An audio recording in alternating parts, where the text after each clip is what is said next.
Aloha and welcome to Manifesting Our Dream Reality live stream interview series. I am so excited to be here today with one of my favorite authors, herbalists, and teachers, Brigitte Mars. Brigitte and I's journey met when we met at Arise Festival, through the Arise Festival, which was one of my first jobs in Colorado many years ago.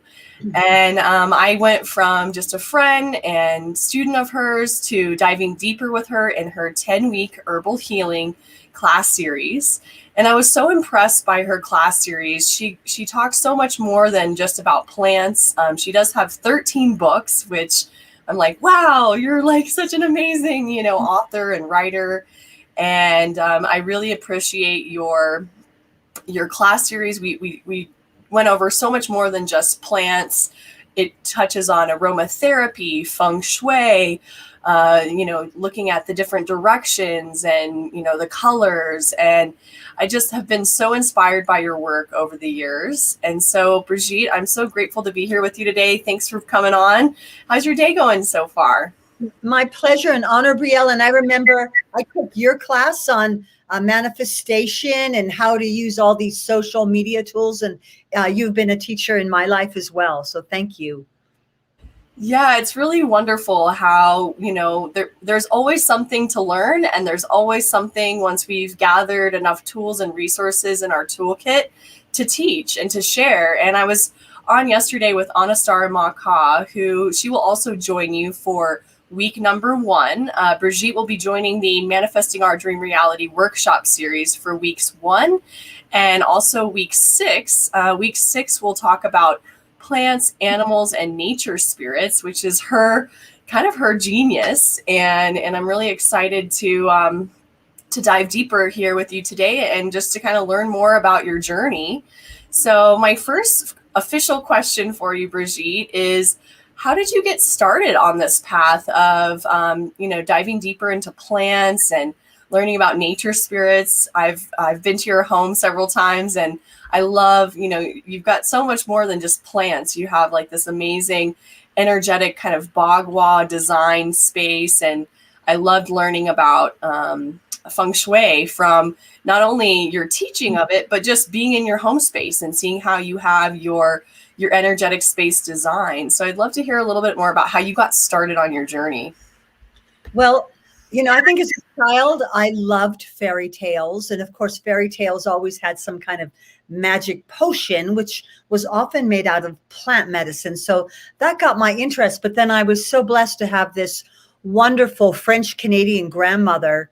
And it was like going back in a time warp to go visit her, because she still had a wood stove. She didn't have a refrigerator. She had a root cellar.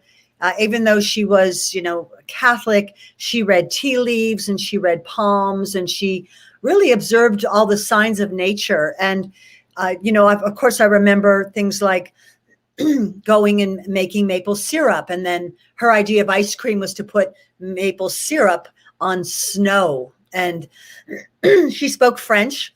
But I remember at a very early age, maybe 3 or 4, we found a little wounded bird in the woods. And she picked it up and we brought it home, and she had a little cage in the attic. And so we put the bird in the cage and we fed it, flax seeds and different grains that she thought it would be good. And of course, a few days, she put herbal salve on whatever was broken on the bird. And a few days later, and of course I wanted to keep it, but she said, no, it must go join its family. And, we watched it fly away. And I thought that is really cool to be able to do that. We didn't need anything else. It was just the wisdom of plants, plantain and comfrey and flax seeds. So I think at a very early age, I said, I want to know how to do that. And I would also go visit her. And something that my cousins and I all did, according to grand-mère, which is French for grandmother, her wisdom, was we would all wear a little medicine bag with a clove of garlic stuck in it. And the belief is that the garlic would help to protect us from the colds and the flu. And when I would go back to my parents in Syracuse, they'd say, why do you listen to those old wives' tales? Like, those are old wives' tales. And I said, yeah, but they work. They work. And there was something about this being medicine for the people that was affordable, that was available, that most people already had in their kitchens, things like garlic and honey and apple cider vinegar and some herbs that were growing right outside the house. So it didn't take very long before, I just found that I wanted to do that. And, I have a couple other experiences I remember. One was being maybe 9, 10 years old. And in the morning I would get up and pour myself a bowl of cereal, which back then was, those mainstream sugary cereals, Lucky Charms or Trix or something that they advertised on Saturday morning kids cartoons. And I remember looking at all the ingredients and thinking, there's a lot of like artificial this and artificial that. And I remember thinking maybe that's part of what's making people so sick. So probably at 9 years old, I didn't have much information, but I said, I'm going to eat rice for breakfast because that's what they do in, Asia, that I thought. So I'm going to do that. And then there was one other experience that really shaped me. I was in Europe one summer and I had an older friend, and she was a vegetarian and I was too. And, she said something to me like that she didn't wear commercial deodorant. And I thought, what's the matter with you? You don't wear deodorant? And she said, I believe that most of those deodorants contribute to breast cancer. And I remember saying, Madame, the American government would never allow something that contributes to cancer to be sold in the marketplace. And then, a couple months later, I was at my all-girls school and I broke a bottle of the leading deodorant. It fell on the floor. It broke. I had to run off to class. And then a few hours later, when it came to clean it, it had hardened into a sheet of plastic. And I peeled it off the floor. And I thought, maybe that kooky old lady was right. It doesn't make sense that women are going to shave under their arms and then they put this stuff that stings, that turns into plastic. And then they, wear bras that are kind of fiber and foam filled with wires. And I kind of thought, maybe Madame was right, that maybe some of that stuff is contributing to the demise of our health. So it was really, at a very young age, and also at this all-girls boarding school, because I had just read so many books on like folk remedies and wanted to try stuff out. I sort of had like a little alternative practice where some of my classmates would come to my room instead of going to the nurse, and I could try out, see what chamomile tea does, or does peppermint tea help a headache or stomach cramps. So I was well on my way. Wow, I love hearing about how it was your grandmother who was one of the first inspirations, because I really do feel that that's what this is. It's grandmother medicine is what I call it. And I actually even think of my animal cards book and all of my herbal books as, and the study of plants as this kind of ancient grandmother medicine. And so it's beautiful to me to hear that was, she was one of your big inspirations. And I also really love the story of the deodorant. I was over here chuckling, going, Popeye's going, what in the world? It turned to plastic. That's really gross and, horrible. And I've never felt this like strong affinity to deodorant. I really rarely wear it. And when I do, I use like a doTERRA, like more natural deodorant. But I've just never felt like an inspiration to like be a deodorant wearer. And I know that sounds like kind of silly, but I really just have always preferred more natural, like, aromatherapy, essential oils, and just other scents. And I love to smell good. I'm just like any other, I would say most women love to smell good, like something. I would say what scents, I've noticed that certain scents that I like will give my mom a headache because she's really sensitive to like, when I was younger, I remember wearing like this sweet pea from Bath and Body Works. They had this sweet pea, which was really popular. And then as I got older, I realized that Bath and Body Works even has some like toxic stuff in their products. And that sometimes it's not the actual smell of the flower or the plant. It's the toxic chemicals that I think are actually what's maybe triggering people to have some of these adverse reactions. So I think it's really interesting that at such a young age, you had already kind of started to tune into that. And it must have been a foretelling of, you know, what was to come for you in your world. And so that's just such a wonderful way to start. So my next question for you is, you know, you're going to be joining us for the week about creating sacred space. And I've really enjoyed working with the Feng Shui Bagua that you provided in your 10-week herbal healing class. It's actually become one of my favorite takeaways from that class as I've continued along my journey and started to dive into the realms of like healing and energy medicine and sound therapy.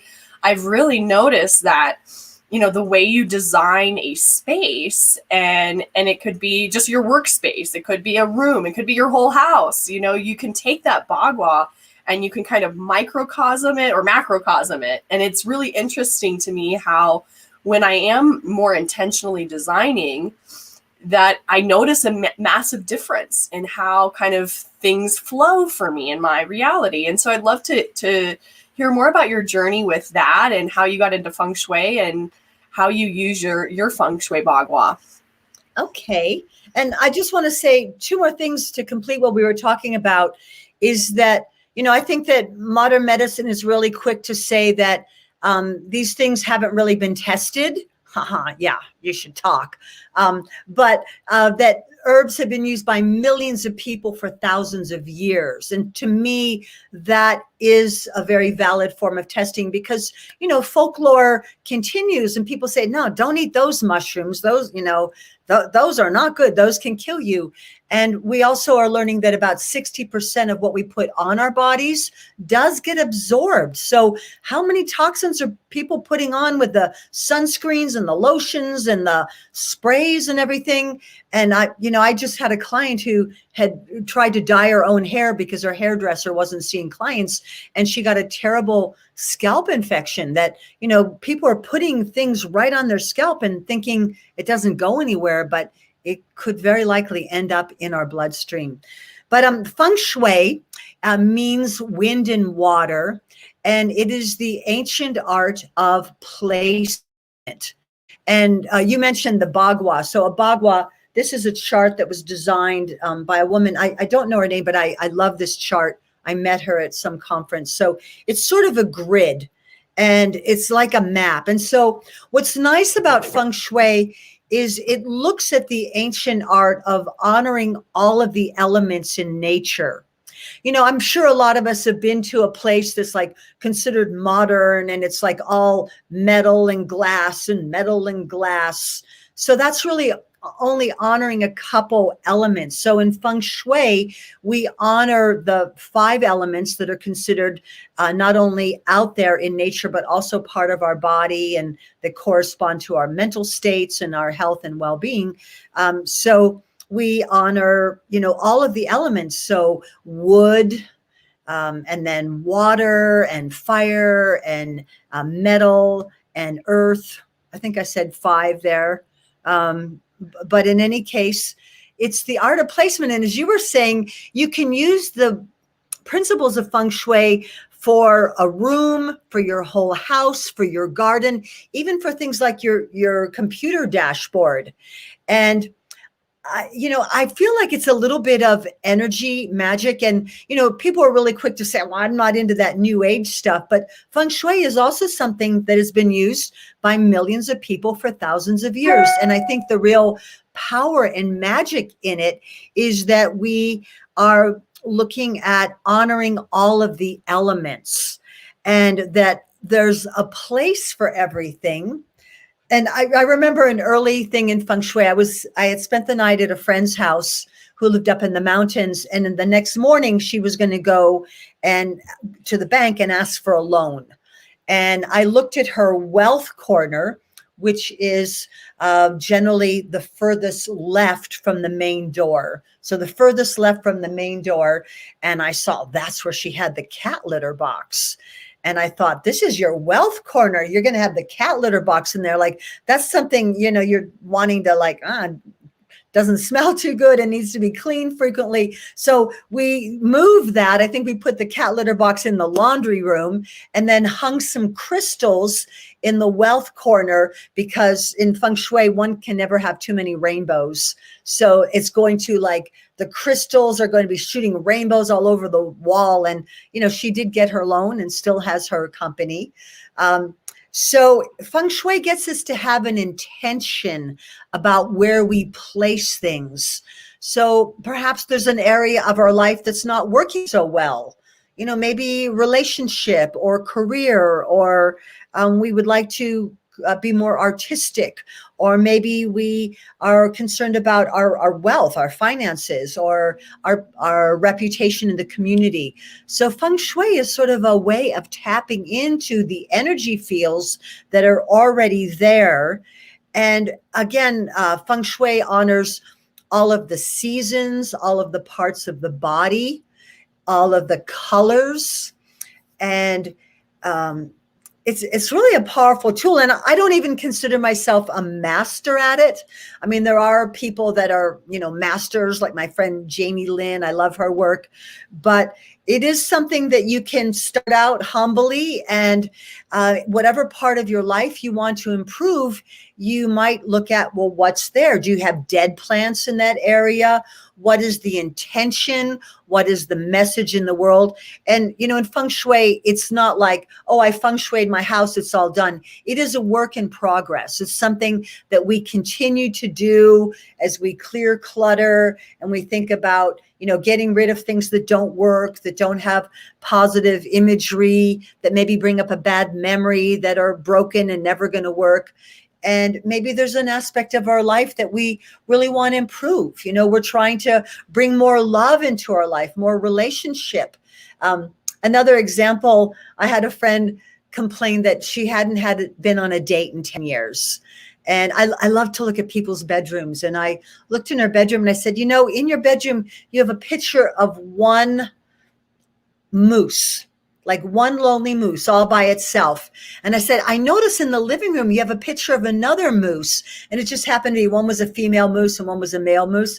I said, why don't you bring the picture of the moose from downstairs upstairs and have the two moose looking at each other? And like within a few weeks, she had met somebody and they were living together.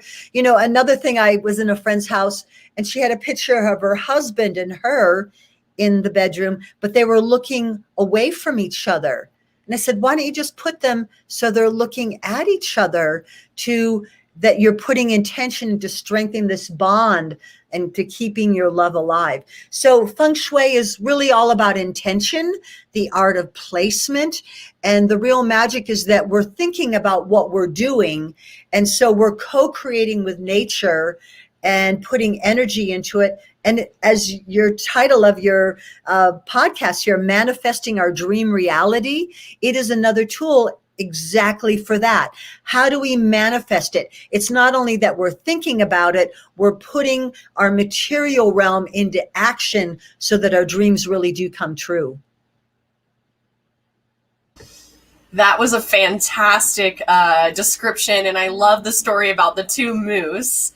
I also really love, I've noticed myself ever since I learned about Feng Shui in your class, and I had was already interested in aesthetic and placement, but having that tool of the actual bagua just takes it that step further, because then you start looking at the bagua and going into the rooms and kind of looking at, like what's happening in that corner, what's happening in this corner. And I really have noticed, I just really love looking at what's happening in my life and taking note of how my stuff is, arranged and what's going on. And then kind of going, yeah, that makes sense. And it helps you to kind of identify maybe blockages or disturbances, why certain disturbances in your experience may be happening. And it can be a really simple rearrangement of what you already have. I love this idea of, even like, I think sometimes when people are studying new things, there's this and wanting to like rearrange their home, they're like, I need to go out and spend money. And a lot of times it's not that they need to spend any money. They just need to look at what they have and kind of rearrange the energy dynamic of that. And I really just love that part about Feng Shui, of just reevaluation space, of looking at what we have and placing it in a place that's more in harmony with what we're wanting to intentionally create in our lives. So thank you so much. A lot of us really, let's say we want to get rid of 20 pounds, or we want to get rid of those warts or something like that. Like getting rid of stuff in your life can be a manifestation. And it's so easy, to feel overwhelmed. And every time you're opening a cupboard and things are falling out, or you can't ever find anything, and so Feng Shui is this constant art of refining and, making someone's day, because maybe that could go to a yard sale or a donation or the used bookstore, the consignment clothing store, because, clutter makes us feel overwhelmed and confused. And again, who has time to Feng Shui their entire house? But, every day, if you could clean a cupboard or a bureau or one shelf, then it'll come time to do it again. But that's doable, one thing. And I want to say that, the way that Feng Shui is done in Asia, it's done very much with the directions of the sun and the sunrise, and following the directions. But most of us in this country are moving into homes or apartments that are already placed. So it may not be practical to say, oh, I need to move the door, or I need to move the window, so I do sort of a westernized view on Feng Shui. But, if you really want to get into it, the direction of nature, fortunately, I think my house is placed according to the east and the sunrise.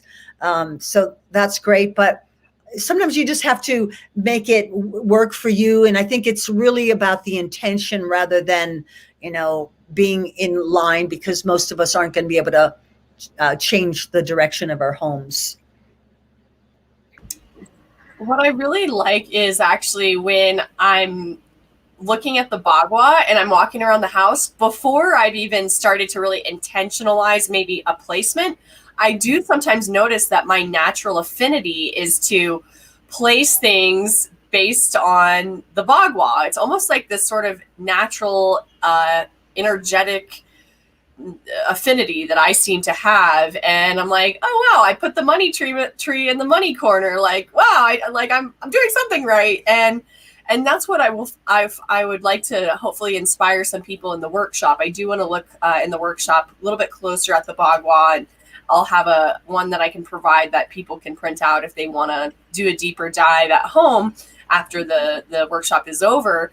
And what I really think is kind of fun is, hey, everybody, take the bagua and go walk around your house and see what you actually already are naturally, what corner or what quadrant are you already naturally putting that, energy and that color of that quadrant in, and maybe looking at why that part of your life is going so well, right? Because one of the corners is for money and wealth and prosperity, and others for relationships, and looking at, oh, do you have your fountain, put it in the water quadrant already?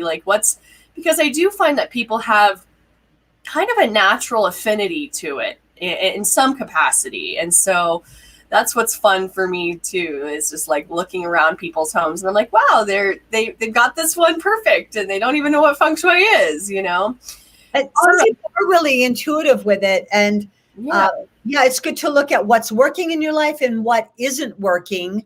And, you might just work on one section, but it does help us manifest our dream reality. And I wouldn't be talking about it if I didn't feel that it had done amazing things in my life. Absolutely. So speaking of your life, my next question for you, and I'm asking all of the presenters of this series this question in their interview, is, what was your biggest childhood dream?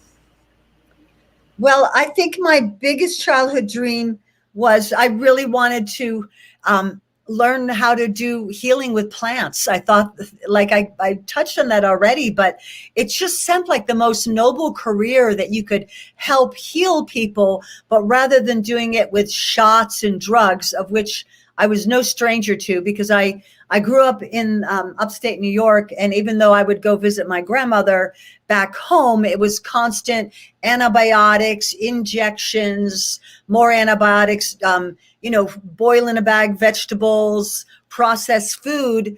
So for me, there was always this longing, like, I want to be able to help people with nature, because if we could help them with nature, it was going to be good for the planet. And even as a kid, I was thinking it's good for the bees and the butterflies and the creek. And, my father died of cancer younger than I am right now.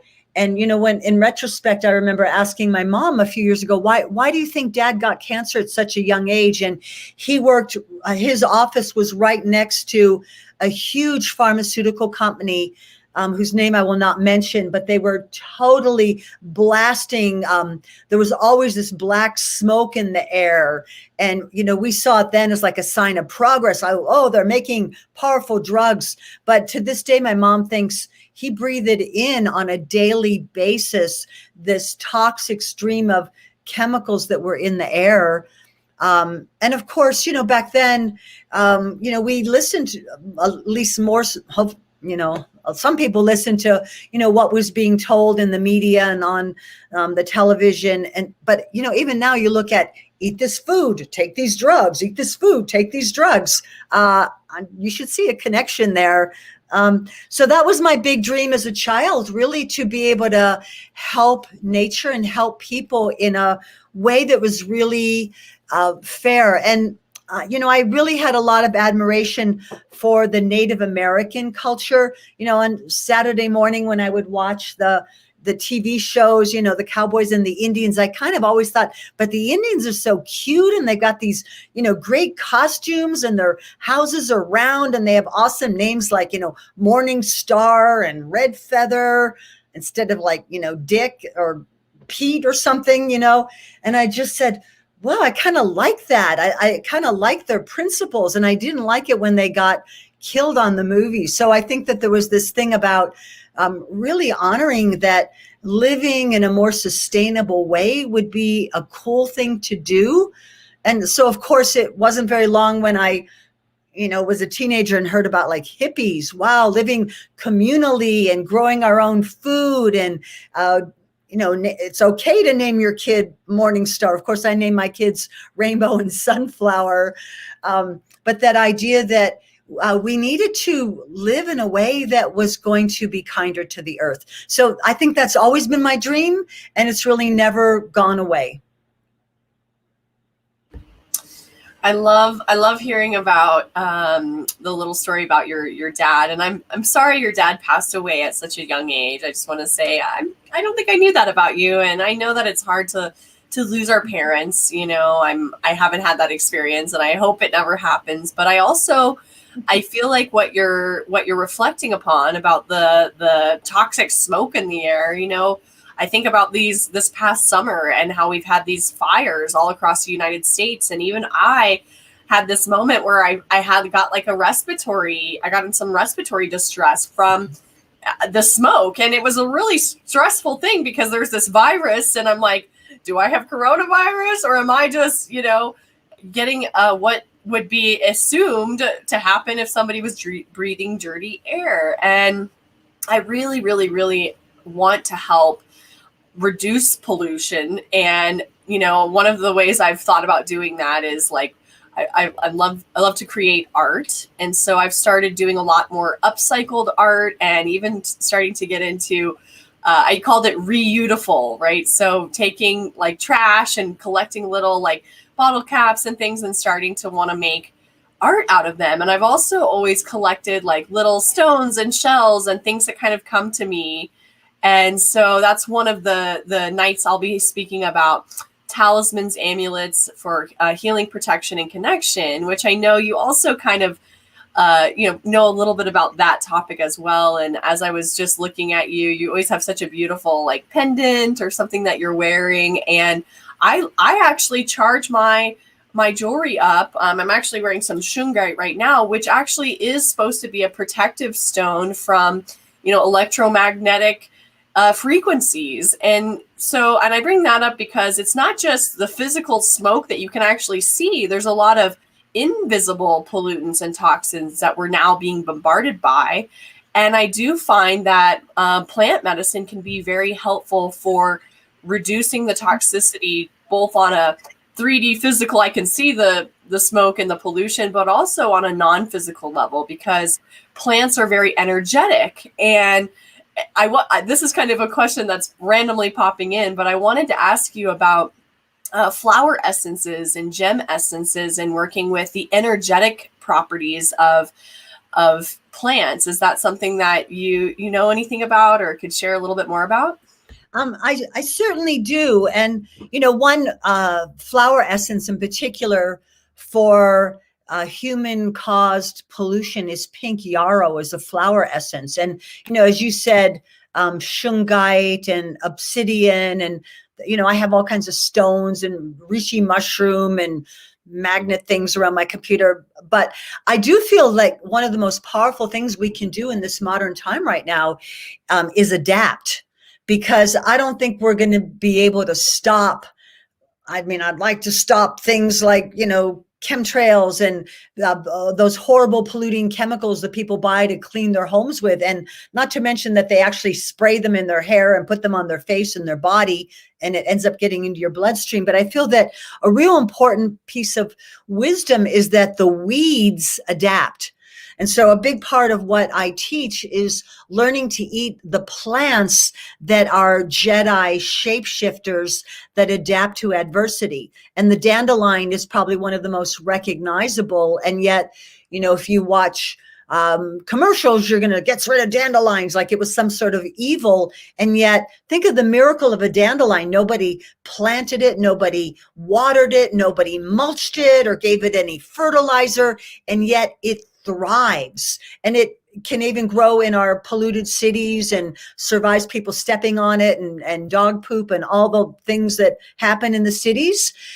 So I'm not saying eat the dandelions from a polluted area. It would be better to eat them from your backyard or a more pristine area. But I see that there's this adaptability of the weeds, and we really need to change our thinking on that, rather than thinking that purslane and violet and malva and lamb's quarter are something to get rid of. No, they are what we need to be eating, because it's not survival of the fittest. It's survival of the most adaptable.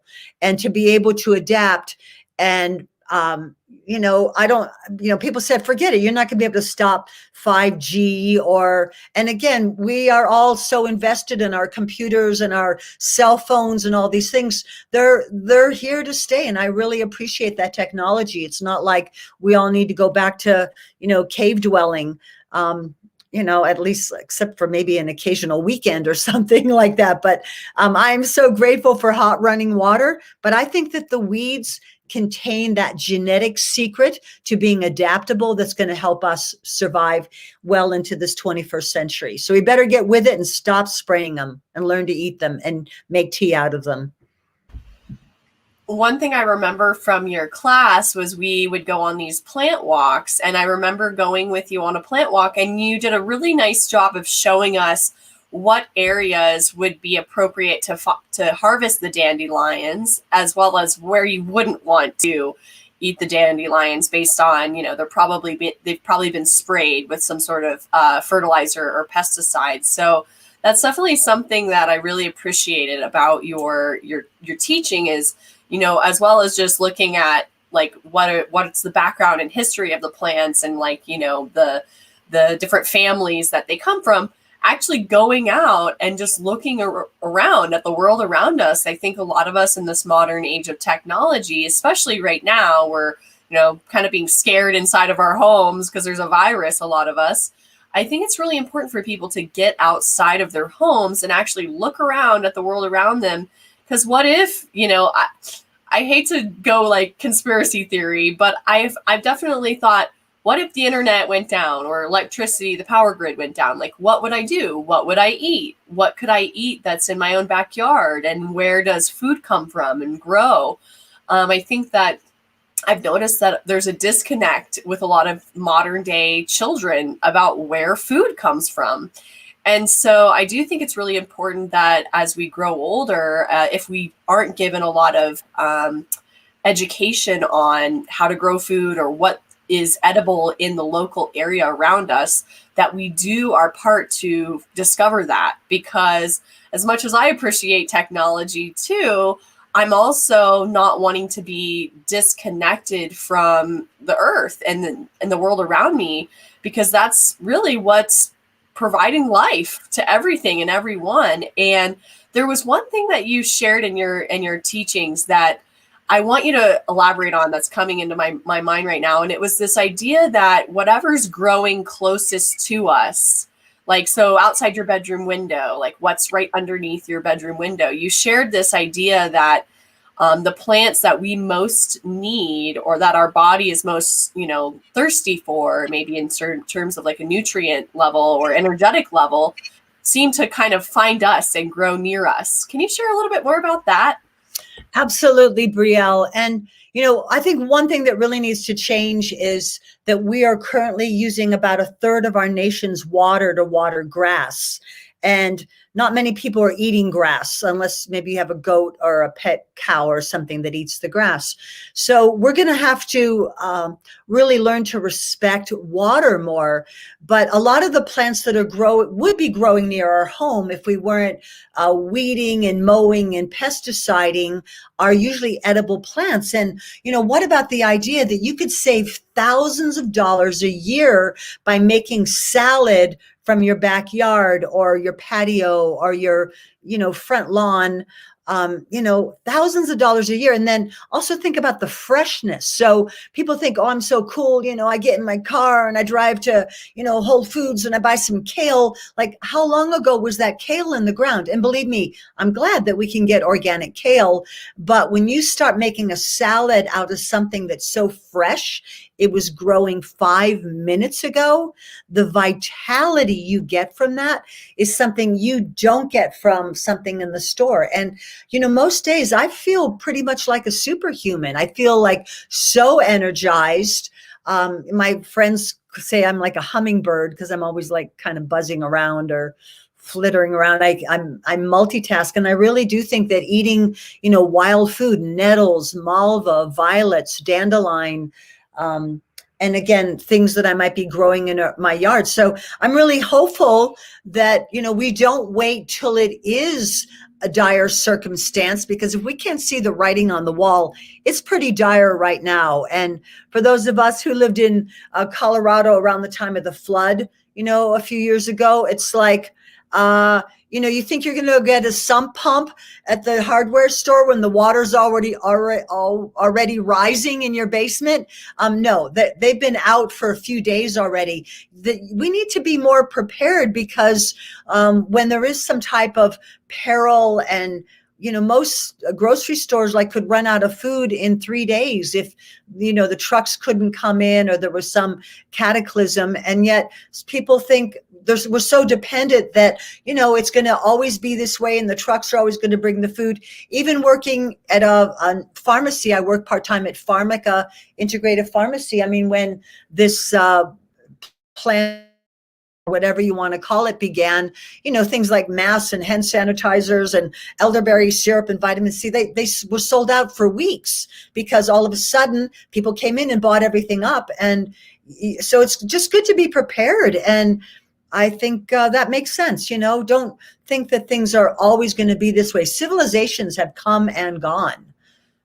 And who knows what's going to happen with this one. I'm hopeful and doing my part to do what I can. I really see that. I really see you doing your part and doing your part to educate. And I really, really appreciate that. And speaking of being hopeful, that's a great segue into my next question for you, which is, what is your biggest dream for 2021? What's going on for you right now? And what are you hoping to create and manifest this year?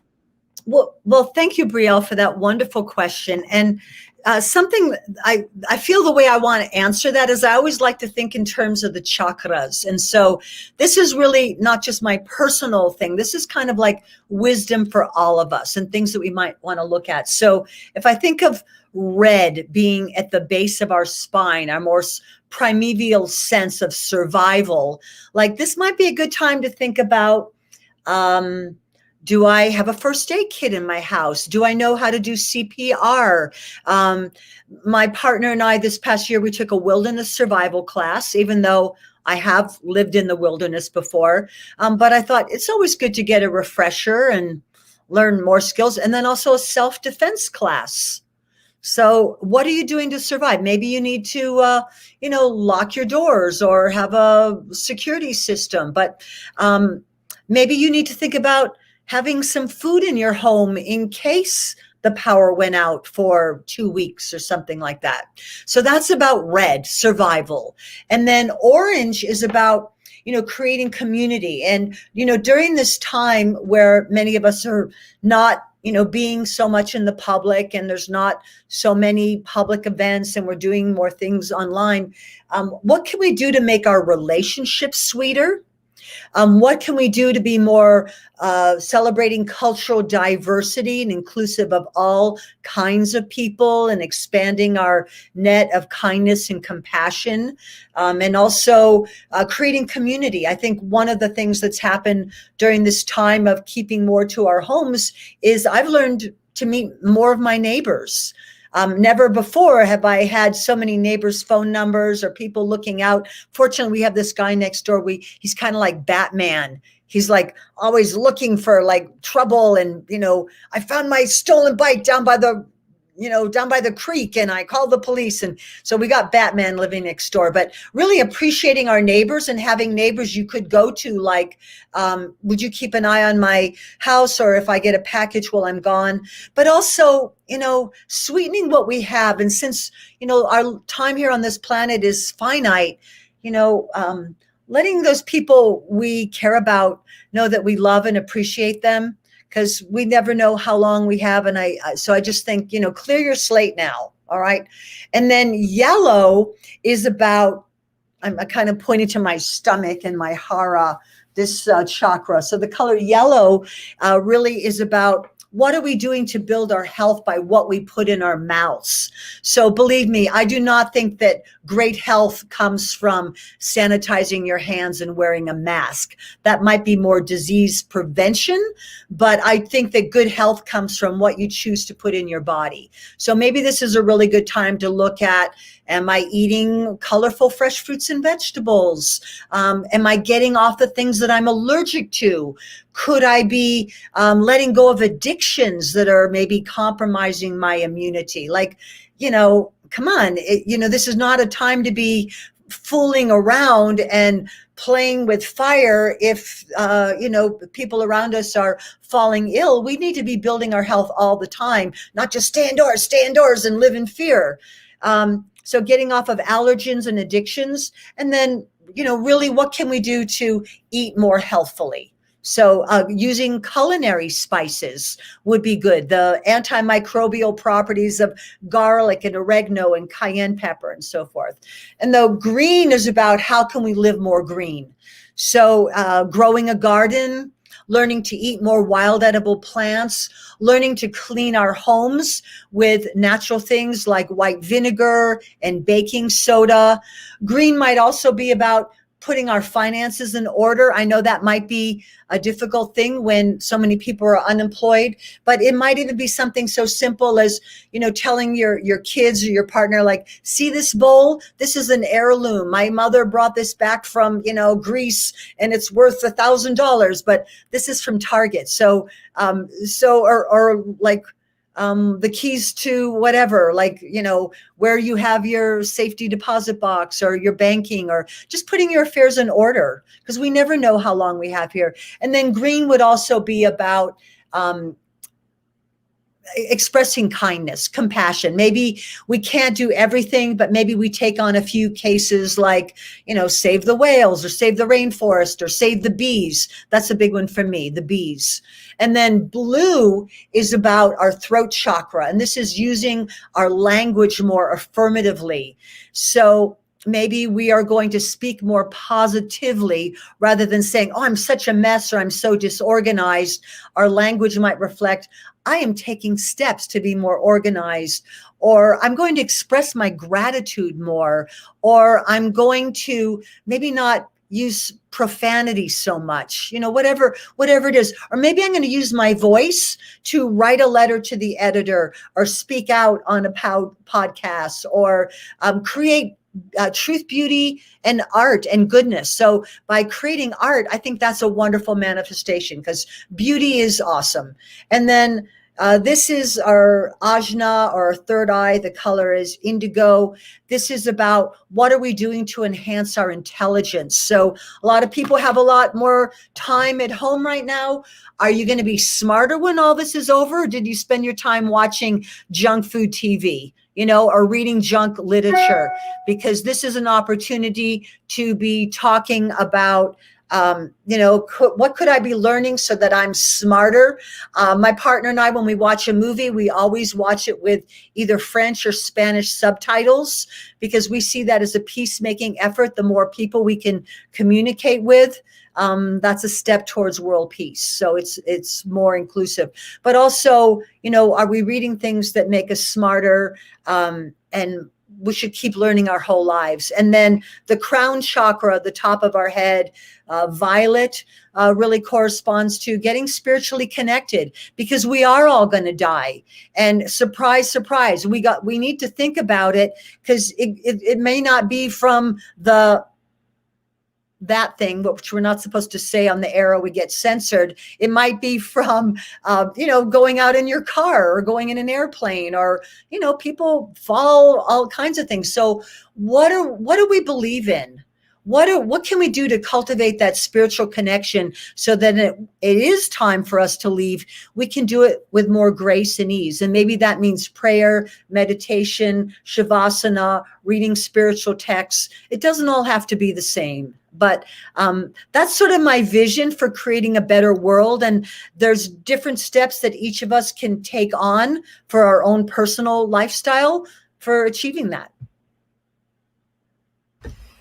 It was incredible to hear you go up through the chakras and kind of correspond your dream to each one of those, because it's a rainbow world of possibilities of what you can really focus on. And I love that about you. As you know, I'm very colorful and I love rainbows. And your daughter, same rainbow. I met her when I was out in LA, and she's also just so incredible as, a teacher and, in her wellness teachings. And one thing that also popped up, so this was one thing I'm like, this is like random stuff from the past that keeps popping into my head from your class.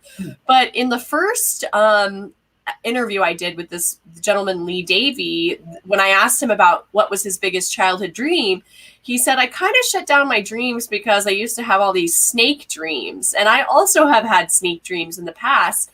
And since you are going to come on for the animal medicine night, I was reminded of when I was in your class, you told the story about what happened when you got bit by a snake. And so I wanted you to share a little bit about that and how you used what was around you to help you with that, because that's the one animal, as we've been speaking, and that story just popped into my head. And I'm like, that's also the snake, and thinking about too, with the snake kind of being the Kundalini rising, right? And you were just kind of going up through the chakras. I'm like, share with us a little bit about your snake experience. Thank you. And the serpent also corresponds, I believe, to the DNA code. Jeremy Narby's book, The Cosmic Serpent, is a lot. People often in psychedelic states often have visions of snakes, but it may be that what they're really experiencing is this ancient serpent coil of DNA. So I lived in a TB for 2.5 years in the Ozarks, way back in the 1970s.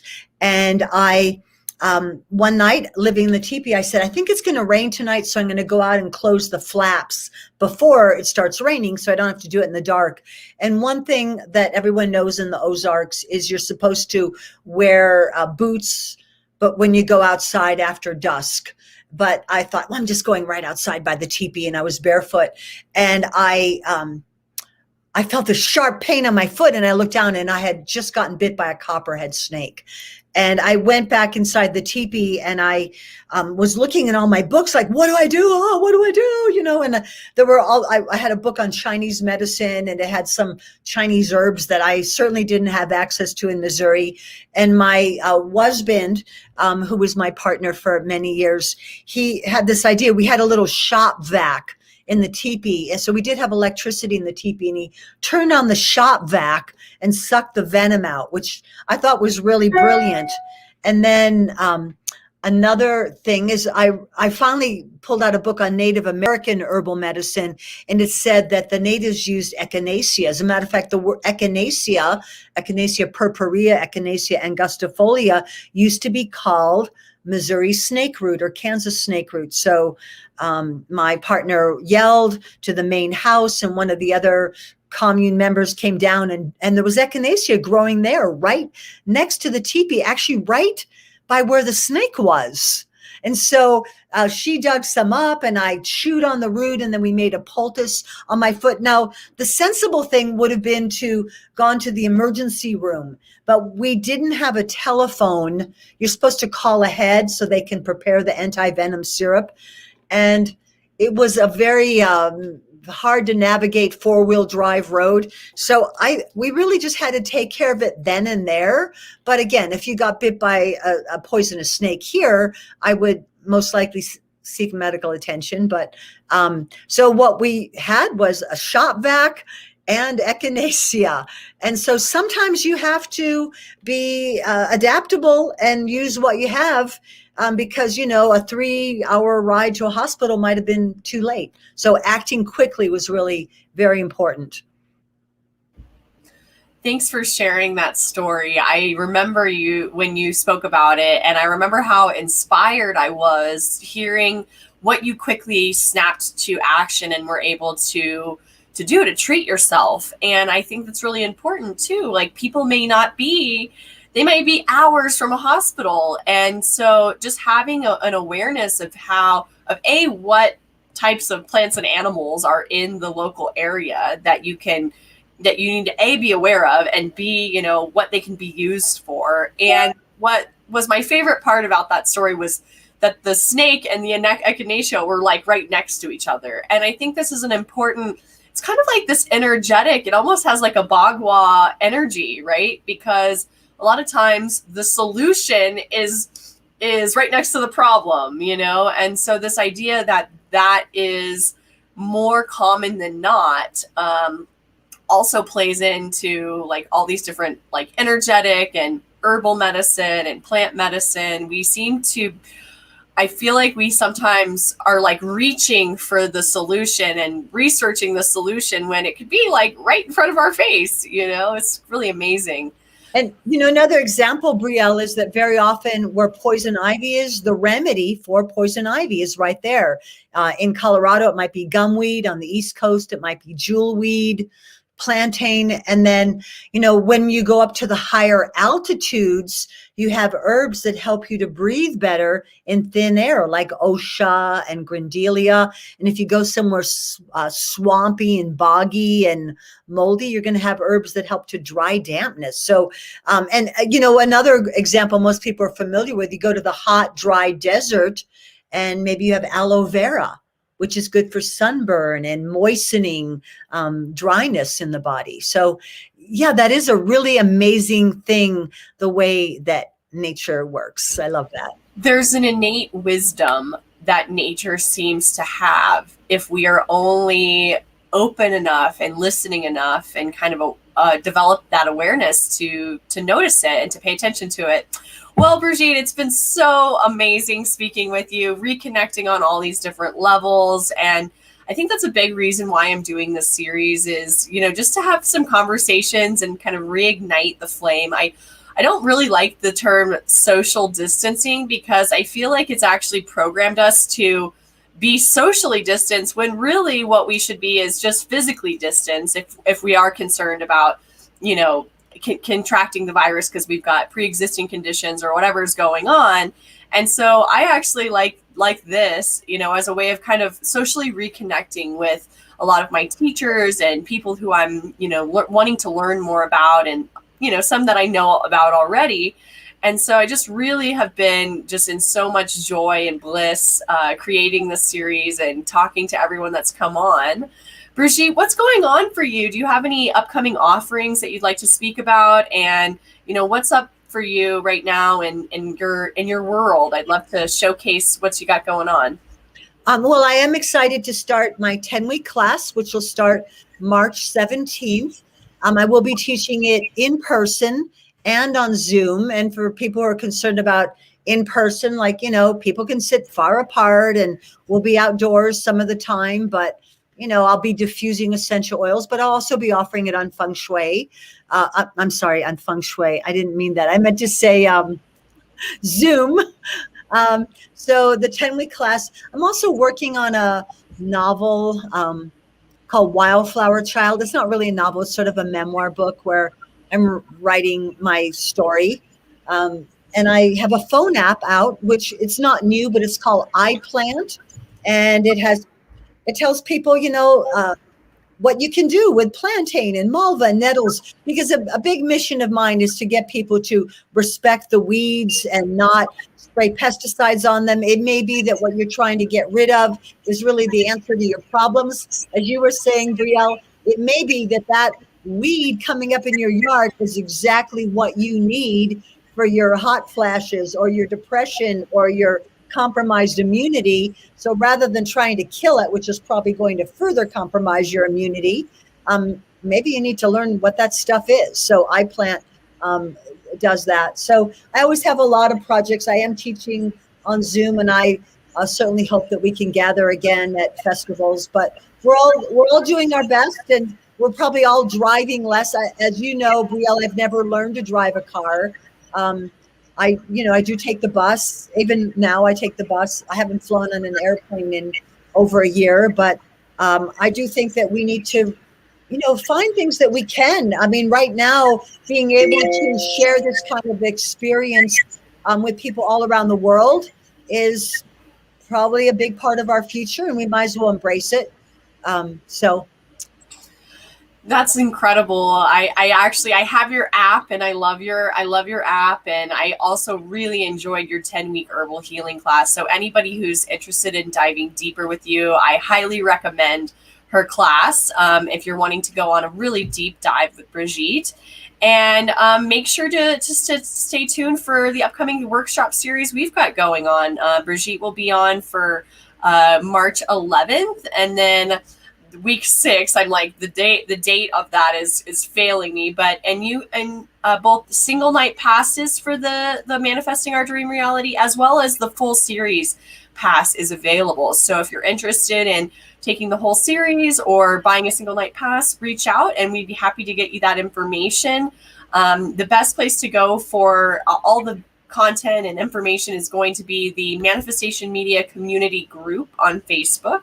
So stay tuned for magic unfolding across all these different platforms and levels. And Brigitte actually also has her 10-week herbal healing class has a Facebook group. And when I was in her class, I helped to create that. And she and I have worked together in some different capacities over the years. And she took my class. So it's just so nice to learn from each other and to connect in this way. And Brigitte, I really wish you all the best for a beautiful 2020 wonderful. Oh, I love that. Blessings. Thank you, Brielle. And I loved your class as well. So thank you so much for all you do. Love, light, and positive energy to you and your listeners. We'll see you March 11th, Brigitte. Okay. Thank you. Bye.